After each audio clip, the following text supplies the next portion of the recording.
दोस्तों, हम सभी ने झांसी की महारानी रानी लक्ष्मीबाई के बारे में तो सुना ही है, क्योंकि अक्सर उनके बारे में हमें स्कूल की किताबों में पढ़ाया जाता है। मूवीज़ में और सीरियल्स में उनके बारे में, उनके किस्से और कहानियों के बारे में, उनकी लड़ाई के बारे में हमें दिखाया भी जाता है। इसी वजह से महारानी लक्ष्मीबाई के बारे में लगभग हर एक हिंदुस्तानी जानता है किस तरह से उन्होंने साल 1857 की लड़ाई में अपना बलिदान दिया था। लेकिन साल 1857 में खाली महारानी लक्ष्मीबाई ही नहीं, बल्कि उनकी तरह ना जाने कितने सारे हजारों लाखों स्वतंत्रता सेनानी भारत के लिए, हमारे देश के लिए शहीद हुए थे, जिनके नाम आज इतिहास के पन्नों में कहीं खो से गए हैं। और इन्हीं नामों में से एक नाम है असगरी बेगम का। दोस्तों, साल 1857 में जब हिंदुस्तान के अंदर अंग्रेजों के खिलाफ आज़ादी की पहली लड़ाई लड़ी गई थी, उस लड़ाई में असगरी बेगम भी शहीद हुई थी। लेकिन असगरी बेगम की शहादत कोई आम शहादत नहीं थी।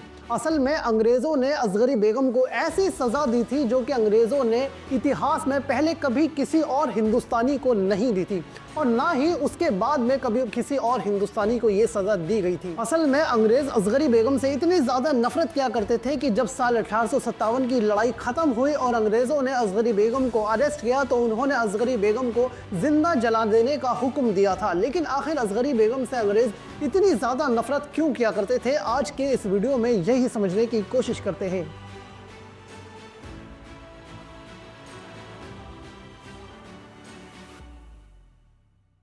अंग्रेजों की गुलामी से परेशान होकर हिंदुस्तानियों की एक सेना दिल्ली पहुंची, जहां पर उन्होंने बहादुर शाह जफर, जो कि आखिरी मुगल बादशाह थे और दिल्ली के आखिरी बादशाह थे, उनके हाथ पर बैत करी और अंग्रेजों के खिलाफ साल 1857 में जंग आज़ादी का आगाज किया। हिंदुस्तान को आज़ाद करवाने के लिए बादशाह बहादुर शाह जफर की अगुवाई में जो लड़ाई दिल्ली से शुरू हुई, वो देखते ही देखते पूरे भारत के अंदर फैल गई। पूरे भारत से अंग्रेजों को मार मार कर भगाया जाने लगा। कुछ ही दिनों में दिल्ली को अंग्रेजों से आज़ाद करवा लिया गया और ये खबर पूरे भारत के अंदर आग की तरह फैल गई। इसके बाद में जगह जगह से खबर आने लगी कि शहर, जिले, पंचायत अंग्रेजों की गिरफ्त से आज़ाद हो रहे हैं और अंग्रेजों को मार मार कर भगाया जा रहा है।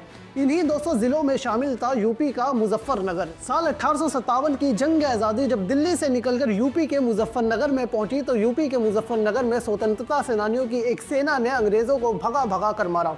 लेकिन दोस्तों, ये सेना कोई आदमियों की सेना नहीं थी, बल्कि एक औरतों की सेना थी, जिसकी अगुवाई एक औरत ही कर रही थी, जिनका नाम था असगरी बेगम। असल में साल 1857 की जंग आज़ादी होने से पहले ही असगरी बेगम मुजफ्फरनगर के अंदर काफ़ी ज़्यादा एक्टिव थी। वो लोगों को उनके हक के बारे में बताती थी। वो लोगों से आग्रह करती थी कि वो अंग्रेज़ों के खिलाफ अपनी आवाज़ उठाएं और हिंदुस्तान को आज़ाद कराने के लिए अपनी भूमिका निभाएं। और उनको ये मौका मिला भी। जब हिंदुस्तान के अंदर साल 1857 में जंग आज़ादी की पहली लड़ाई लड़ी गई, तब दोस्तों मुजफ्फरनगर की महिलाओं ने भी अपना बढ़ चढ़ के इसके अंदर योगदान दिया। असगरी बेगम की अगुवाई में मुजफ्फरनगर की महिलाओं ने अंग्रेज़ों को भगा भगा कर, दौड़ा दौड़ा कर मारा। यहाँ तक कि कुछ ही घंटों के अंदर मुजफ्फरनगर को अंग्रेज़ों से खाली करवा लिया गया था। लेकिन बदकिस्मती से ये आज़ादी बहुत ही ज़्यादा लंबे वक्त तक नहीं चल पाई। अंग्रेज़ों ने अपनी एक बड़ी सेना को जमा किया और दिल्ली के ऊपर हमला कर दिया। बहादुर शाह जफर की अगुवाई में हिंदुस्तान की जो सेना अंग्रेज़ों के खिलाफ लड़ रही थी, वो इस बार अंग्रेज़ों से नहीं जीत सकी। अंग्रेज़ इस बार अपनी पूरी तैयारी करके आए थे। इसी वजह से हिंदुस्तान की सेना इस बार अंग्रेज़ों से हार गई और दिल्ली के ऊपर अंग्रेज़ों का कब्जा हो गया। दिल्ली के ऊपर अपना कब्जा जमाने के बाद में अंग्रेज़ों ने दूसरी सल्तनतों के ऊपर, दूसरे शहरों और दूसरे जिलों के ऊपर हमला करना भी चालू कर दिया। अंग्रेजों का सबसे भयावह हमला हुआ था ईस्टर्न यूपी के ऊपर, जिसके अंदर मुजफ्फरनगर का जिला भी आता है। जब अंग्रेजों की सेना मुजफ्फरनगर पहुंची, तो असगरी बेगम और उनकी साथियों ने एक बार फिर से अंग्रेजों के खिलाफ अपनी लड़ाई शुरू कर दी।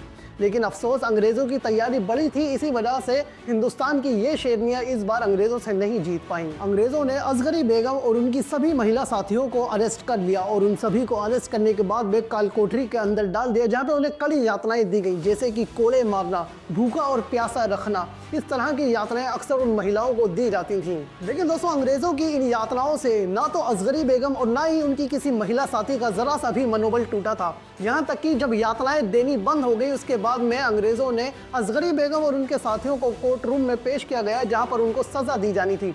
जब असगरी बेगम अपने साथियों के साथ में कोर्ट रूम में पहुंची, तब उनके चेहरों पर एक अलग ही मुस्कान थी, जो कि उनकी बहादुरी और उनके मनोबल को दर्शाती थी। कोर्ट रूम के अंदर मौजूद अंग्रेजों के मजिस्ट्रेट ने असगरी बेगम और उनकी सभी महिला साथियों को फांसी की सजा सुनाई। मजिस्ट्रेट के द्वारा दी गई सजा को सुनकर असगरी बेगम मुस्कुराने लगी और मुस्कुराते हुए मजिस्ट्रेट से कहा कि क्या तुम्हारी सजा सिर्फ इतनी ही कम है?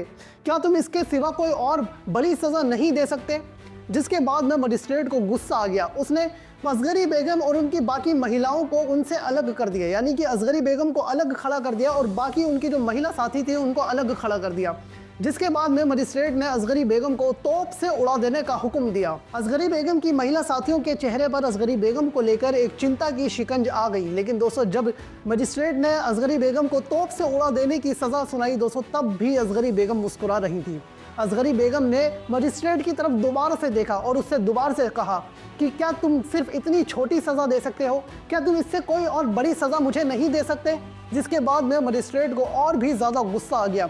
मजिस्ट्रेट ने इस बार असगरी बेगम को ऐसी सज़ा सुनाई जो कि इतिहास में कभी किसी को नहीं सुनाई गई थी। असगरी बेगम की बातों को सुनकर, असगरी बेगम के तानों को सुनकर मजिस्ट्रेट गुस्से से आग बबूला हो गया, गुस्से से पागल हो गया। जिसके बाद में उसने असगरी बेगम को जिंदा जला देने का हुक्म दिया। इस सज़ा को सुनने के बाद में पूरे कोर्ट रूम के अंदर सिर्फ शांति थी, सिर्फ असगरी बेगम के लिए चिंताएं थी। लेकिन दोस्तों, असगरी बेगम के चेहरे पर चिंता की एक जरा सी भी शिकंज नहीं थी, बल्कि उनकी आंखों से तो ज्वाला फूट रही थी। असगरी बेगम ने मजिस्ट्रेट की तरफ देखा और अपनी भारी आवाज में मजिस्ट्रेट से कहा कि क्या तुम्हें लगता है कि तुम्हारी ये सज़ा, यानी कि जिंदा जला देने की सज़ा, मेरे मनोबल को ज़रा सा भी तोड़ सकती है?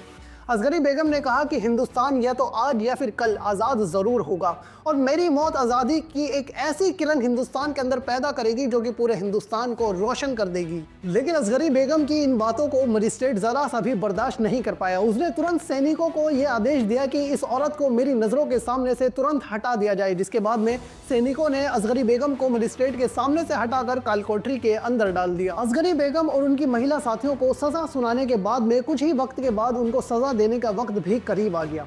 ये साल था साल 1858, जब असगरी बेगम और उनकी दूसरी महिला साथियों को सज़ा दी जानी थी। असगरी बेगम को एक अलग कालकोठरी के अंदर रखा गया था और वहीं उनकी महिला साथियों को एक अलग कालकोठरी के अंदर रखा गया था। सभी को सुबह के वक्त में कालकोठरी से निकालकर एक साथ लाया गया और उसके बाद में असगरी बेगम की आंखों के सामने ही एक एक करके उनकी सभी महिला साथियों को फांसी के ऊपर लटका दिया गया। इसके बाद में असगरी बेगम को सज़ा देने का वक्त भी करीब आ गया। अंग्रेज़ों ने बड़े मैदान के अंदर पहले से ही एक खूंटा गाड़ा हुआ था जिसके अंदर रस्सियां बंधी हुई थी। अंग्रेजों ने असगरी बेगम के हाथ पैर उस खूंटे से बांध दिए और असगरी बेगम को जिंदा जला दिया। असगरी बेगम की आवाज़ों से अंग्रेज़ों की कालकोठरी दहल उठी।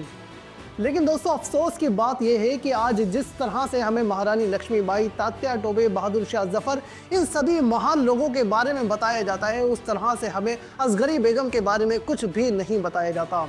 दोस्तों, असगरी बेगम हमारे इतिहास, भारत के इतिहास की इकलौती एक ऐसी वाहिद महिला है जिसे अंग्रेज़ों ने इतनी ज़्यादा दर्दनाक सज़ा दी थी और उन्होंने अंग्रेज़ों की इस सज़ा को मुस्कुराते हुए एक्सेप्ट भी किया था। दोस्तों, ये वीडियो अगर आप लोगों को पसंद आई हो तो इस वीडियो को लाइक ज़रूर करना और दोस्तों इस वीडियो को ज़्यादा से ज़्यादा शेयर करना ताकि असगरी बेगम और उनकी कहानी के बारे में बाकी लोग भी जान सके। साथ ही में दोस्तों, ऐसे ही वीडियोज़ को देखते रहने के लिए हमारे चैनल को ज़रूर सब्सक्राइब करना।